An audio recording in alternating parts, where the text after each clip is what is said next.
Biometrics Optimum Woman is the only woman's high-potency full-spectrum multiple vitamin supplement to contain 56 nutrients, including those most important for today's woman, such as calcium for bone health, iron for healthy red blood cells, beta-carotene, biotin for nail and hair health, gamma-linoleic acid from evening primrose oil, octasanol, grapeseed extract, a potent antioxidant important for maintaining capillary strength, and vegetarian digestive enzymes.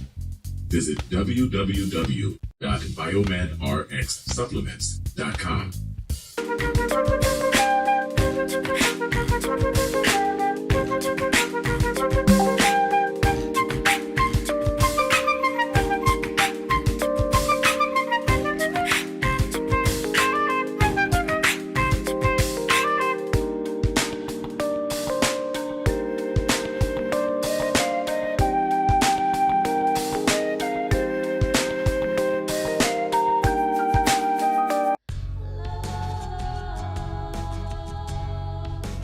Gold label quality Biomed RX CBD oil is made from organic hemp that is locally grown, glyphosate-free, gluten-free, non-GMO, homogenized, third-party tested, and CO2 extracted.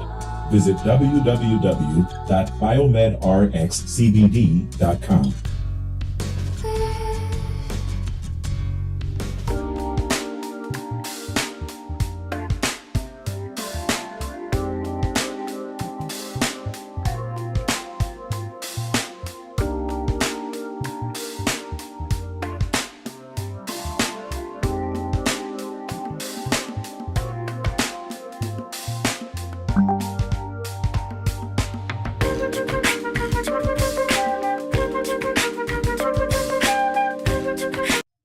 Hi, this is Devin Lockett, the president of JobSite Route.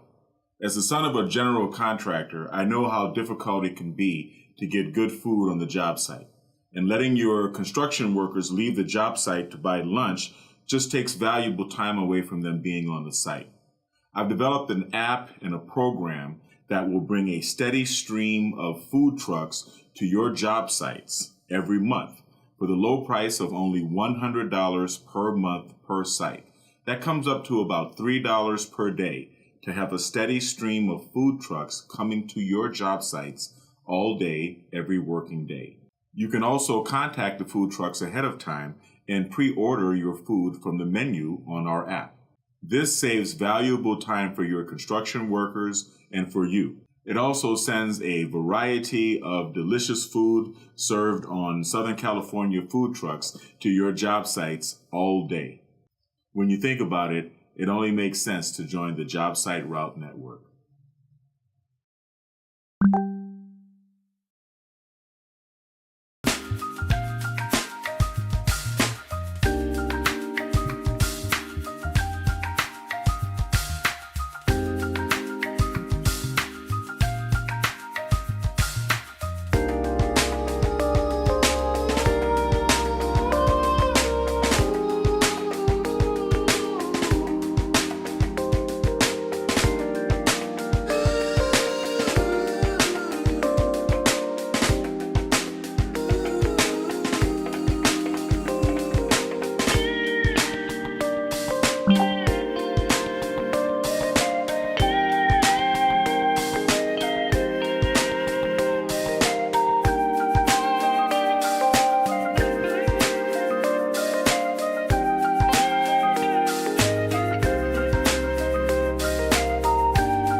All right. Hello, how's everybody doing?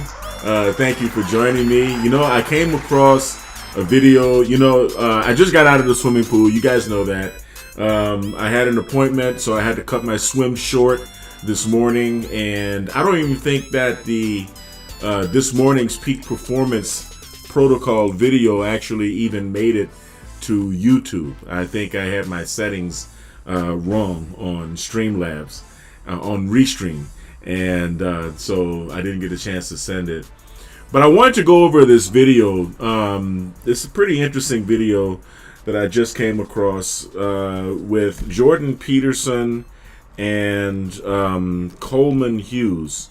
Two guys who I like. Two guys whose intellect I admire. And the video is about intelligence. And this is a subject that I talk about with my children a lot, because they have, for the most part, inherited my intellect, my IQ, my high IQ. And that's a double-edged sword, because if you don't maximize, and this is something I always tell my kids, and especially you, Katie, okay, because I need you to get your ass back in school as soon as possible. My mother used to say when I was a kid, an idle mind is the devil's workshop. It's actually much more insidious than that. If you allow your intelligence to rot, which is what happens if you don't challenge your intellect with study and education and self-improvement and evolving, right, mentally and emotionally and intellectually, especially intellectually, psychologically. If you don't challenge and keep yourself on your growing edge, then you run the risk of your intelligence rotting. And how does a person's intelligence rot? Well, nothing is given to man on earth. And in order to survive, you learn pretty soon to understand that life is motion. Just like the plants turn their leaves to face the sun out there on my patio, right? Life is motion. You have to move. You have to work. You have to do things in order to keep yourself alive, in order to keep yourself sustained, in order to live man's life on earth, man and woman's life on earth. And if you do not challenge your high intelligence, your high intellect, your high IQ, your sponge brain, your, or like my son Kai says, my big throbbing brain, if you don't feed that big throbbing brain, then you're going to become a second-hander. In other words, if you don't focus objectively your intellect, your intelligence, on conquering the things of life, right? The things in life, whatever, finishing a degree or pursuing a business or whatever it be, right? Whatever it may be. If you don't continually challenge your mind, especially if you are highly intelligent, I'm talking above 150, okay? People that are up here where I am. And I know that sounds really arrogant to say, or I don't know how it sounds, and I don't really care, because I think being dishonest is worse than being, blunt and truthful about your blessings. If you are blessed with intelligence, and it is a blessing, then you're going to understand that you have an endless amount of curiosity. And if you don't feed that curiosity with the wonderment of what life on earth, this gift that God gave us of life on earth, right? If you don't continually learn, you can go ahead and hit the like button and all of that good stuff. Hit the bell for notifications. If you don't continually learn and stretch yourself, then you run the risk of becoming a second-hander, the type of person whose focus is not mastery of life or any of the objective things in life, any rational pursuit of values, but your objective becomes the control of other people. You can become a monster, a dark triad, and that's especially what I want my daughter to understand. The dark triad is a mix of narcissism, Machiavellianism, and psychopathy. And it's an obsession of an obsession for controlling people, manipulating people, relational aggression. It's just basically a not not a good way to live, and it's not a good personality archetype to embrace. It actually gives you an undesirable personality, because people are not stupid, and they see they can see you coming a mile away when you've dedicated your life to try to manipulate others and to try to apply relational aggression and try to change the way people think about other people. And I don't want you to become a monster. So let's go over this video, okay? I want to go over this video with Jordan Peterson. It's on the Jordan Peterson Clips channel, and he has a guest, Coleman Hughes. It's not a very long video, but I'm glad I had a chance to come across this video, and so I want to share it. Because, and I have a little commentary for afterward as well.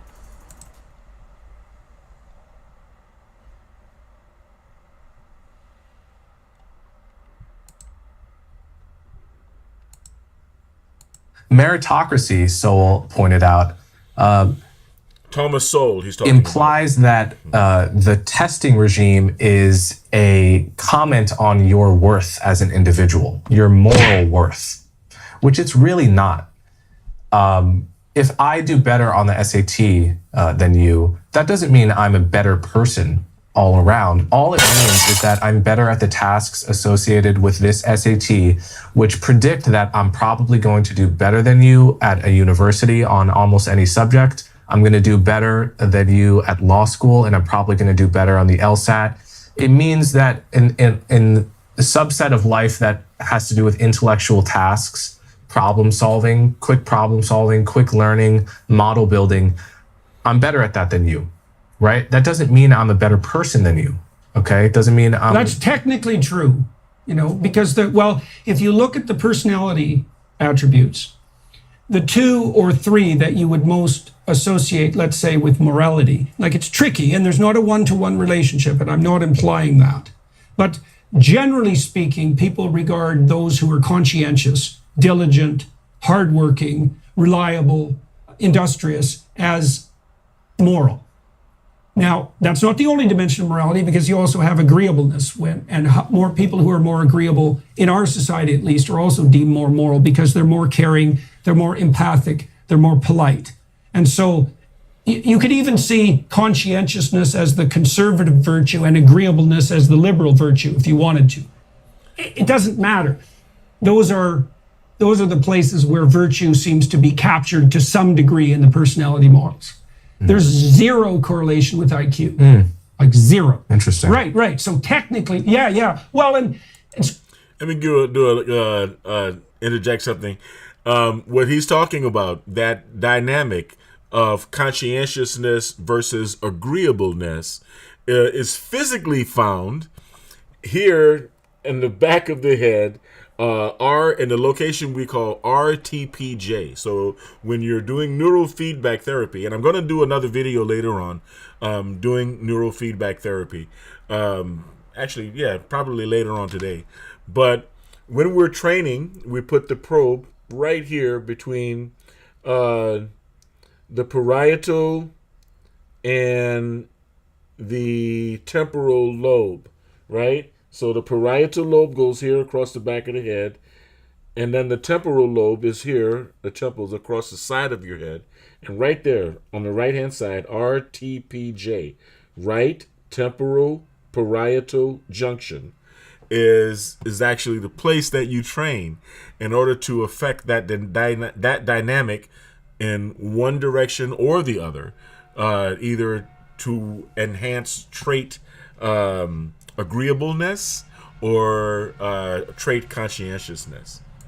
so another way, and it's very important, the case that you're making to discriminate intellectual capacity, let's say, or merit from moral worth. Because it's also the case that the intelligent have their temptation, right? The evil figures of mythology are always stellar intellects gone spectacularly wrong. That's genius. Why it's always the evil scientist in the modern mythologies, right? All the enemies of the superheroes are evil scientists. They're all evil geniuses. And that's because, to your point, general cognitive ability is not only not associated with morality per se. It's worse than that in a sense, I think, Coleman, because it is definitely the case that higher general cognitive ability confers upon you a tremendous advantage in a complex society, because you can learn faster, and the differences are not trivial. It's the biggest single difference between people is general cognitive ability. And it's an appalling literature to familiarize yourself with to some degree, because it does seem to violate the principles on first glance of universal cosmic justice. It's like, why is it fair for some people to be born with an IQ of 85, which barely makes you competent even to be a member of the armed forces, regardless of what role you're in, or to have an IQ of 145, which opens the doors, let's say, to places like Harvard and investment banking as a career strategy. And the cards are dealt out in a relatively arbitrary way. Well, that's a very bitter pill to swallow. But it is also the case that those who are intelligent have the temptation of Lucifer, essentially, if you think about it mythologically, because it's very easy to worship your own intellect and then to worship intellect per se.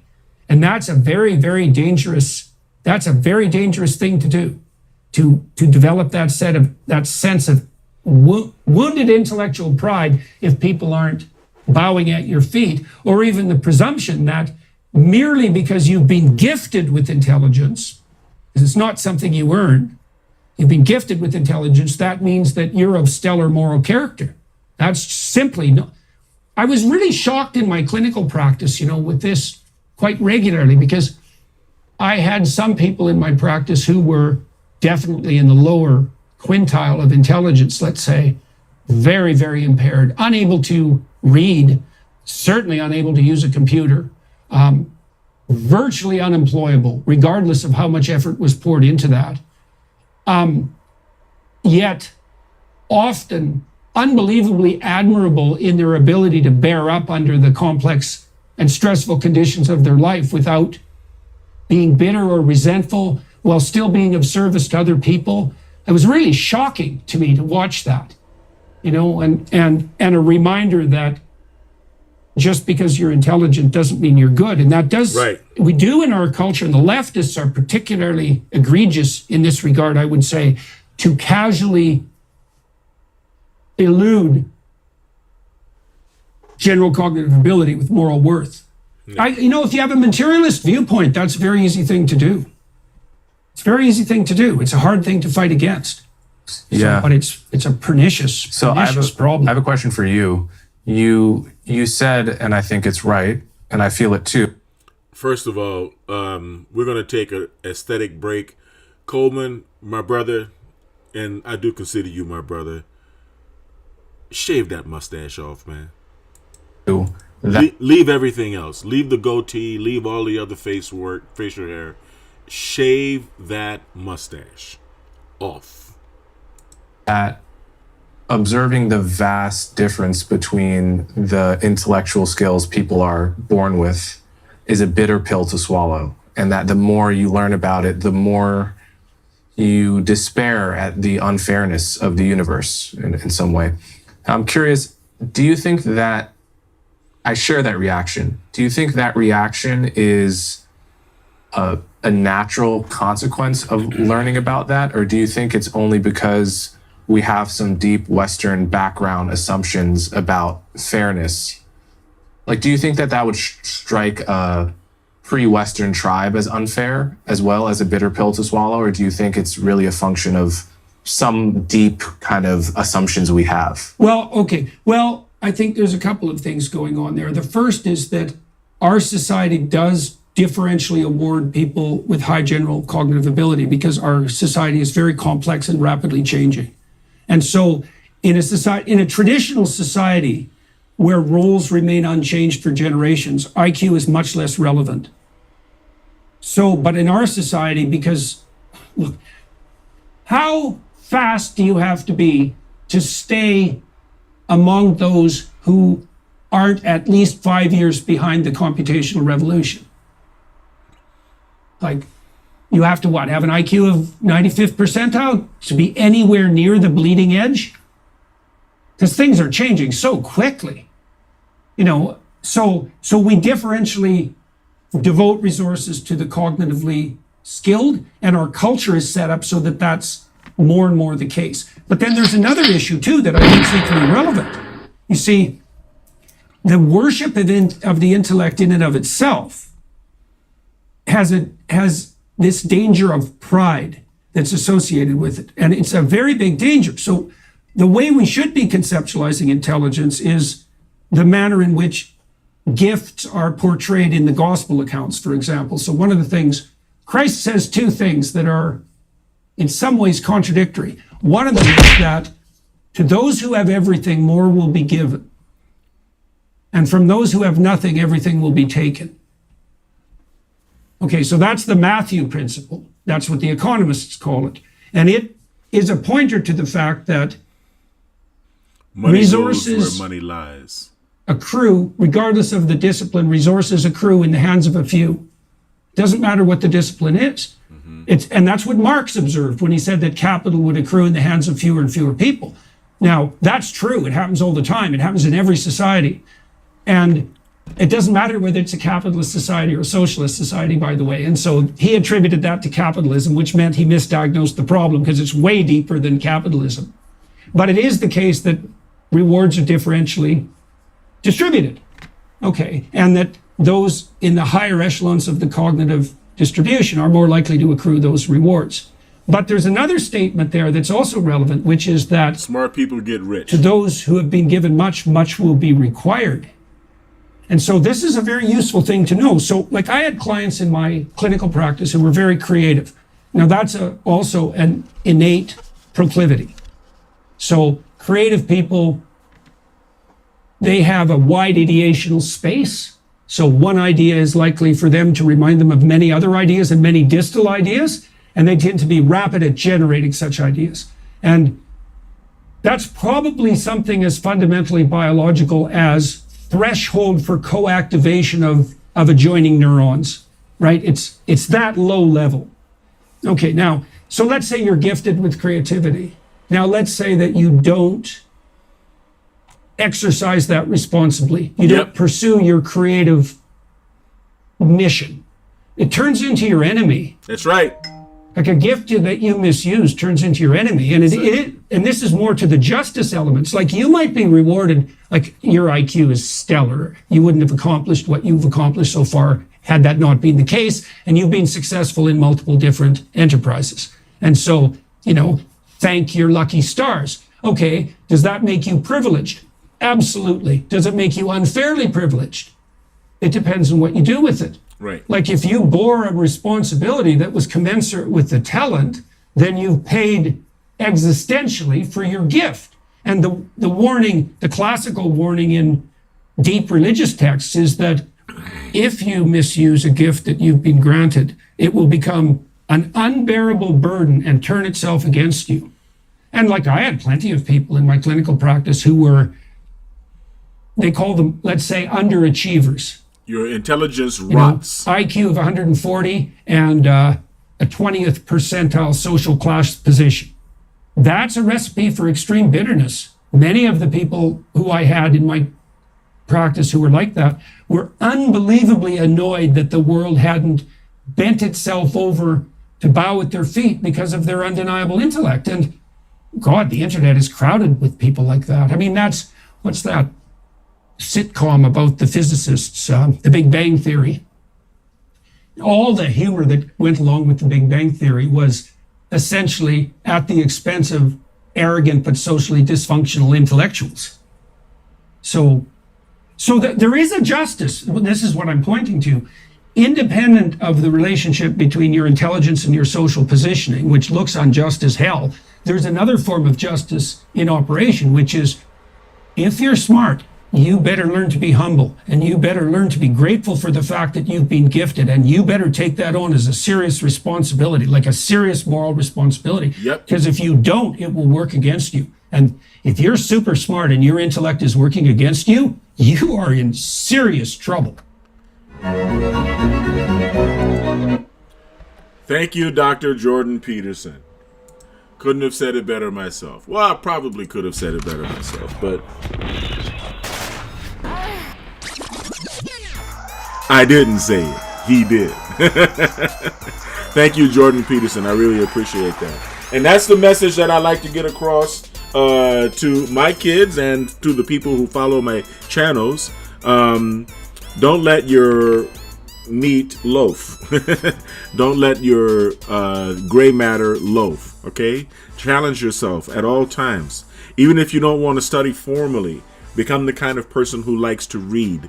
Make frequent trips to Barnes & Noble, Walden Books, or whatever other bookstores you like. And build a collection of books. A collection of books is a good thing. It's a good thing. I don't have many books on my shelves back here. But I encourage my kids to read. I try to share books with them, try to suggest authors to them. And you have a responsibility to educate yourself to the greatest extent that you can. Don't be an ignoramus, and live life to its fullest. The more you learn, the more you understand that you don't know. But the more you learn, the more you realize how fascinating life really is. How fascinating this world and this life that God has gifted us with really is. Now, I got to get back to work. I've got a lot of stuff to do, but I just wanted to share this, and I hope my lighting wasn't too harsh. I can see my skin is kind of red from swimming and sauna this morning. But stick with the peak performance protocol. Like I said before, I want everyone to stay kind, because kind is not only the new sexy, kind is the only sexy. I want everyone to stay blessed, stay blessed. And I want everyone to stay healthy. All right. Special shout out to the biometrics team, Mika, Nicole, and Lindsay. Thank you, ladies, for keeping us afloat. And shout out to my kids, Kai, Katie, and Yvonne. I love you guys. Take care and have a wonderful day. Peace.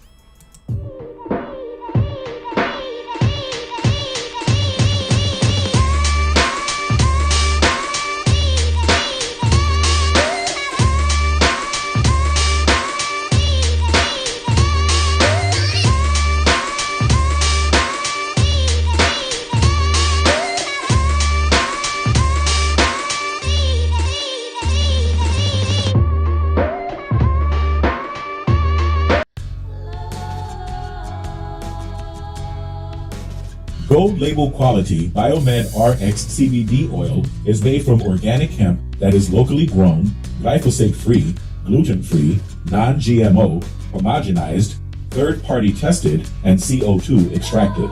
Visit www.biomedrxcbd.com.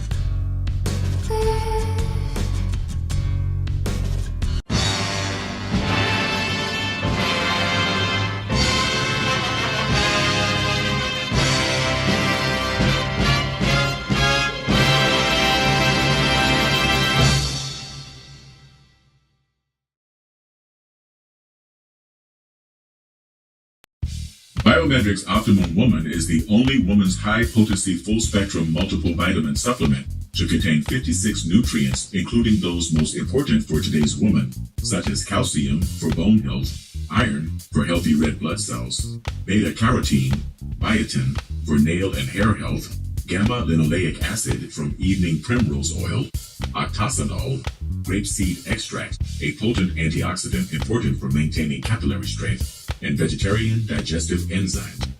Visit www.biomedrxsupplements.com.